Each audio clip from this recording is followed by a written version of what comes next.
సేపు మైక్ ఇచ్చినాం, మా అందరికీ ఎంత తీసుకున్నాం అంతకంటే ఎక్కువ వాళ్ళకి అవకాశం ఇచ్చినాం. సో అక్కడ చెప్పలేంది ఇంటి దగ్గర పోయి ఆయన మాట్లాడుతుండు. వెనకడికి ఎవరో ఇద్దరు దంచుతున్నారంట. ఇక ఆ దంచుడు ఎట్లుందనంటే రోళ్ళకెళ్ళి నిప్పులు ఇట్లా ఎగురుతున్నాయి.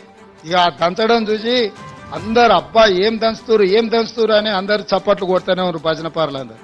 ఓ అరగంట అయినాకో పెద్దావిడ మిసలావిడ అట్లకెళ్ళి పోత చూసి అరే ఆ రోళ్ళు జొన్నలు లేవు సజ్జలు లేవు ఎందుకు ఎగిరెగిరి దంచుతురు, ఎంత దంచినా అలచిపోడు తప్ప దాంతో వచ్చేది ఏం లేదని చెప్పినాడు. అసెంబ్లీలో కూడా హరీష్ కేటీఆర్ దంచుడు అట్లున్నది. ఆడ విషయం లేదు, ఎగిరెగిరి దంచినా ఎగరకుట్ట దంచినా ఆడున్నదంతా గంతే. మేము ఉన్న వాస్తవాలు అక్కడ బయట పెట్టినాం.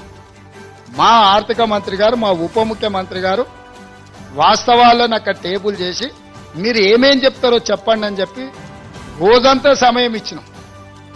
అక్కడ చెప్పాల్సింది చెప్పకుండా ఇంటికాడికి పోయి మళ్ళేదో కొత్త దుకాణం తెరిచింది.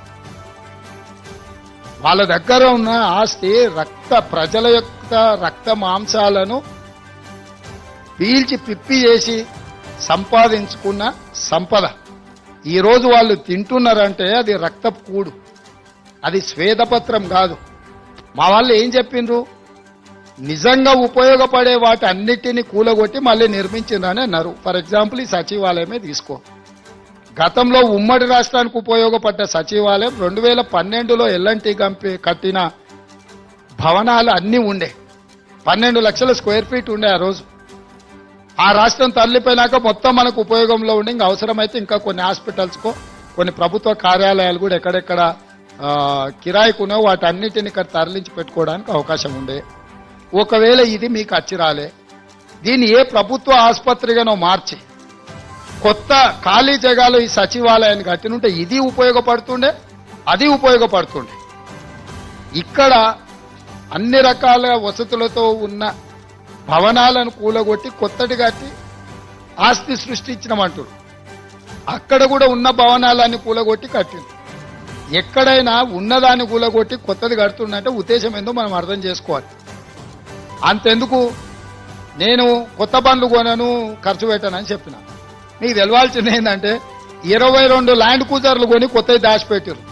నేను సీఎం అయినాక 10 రోజుల వరకు నాకే తెలియదు.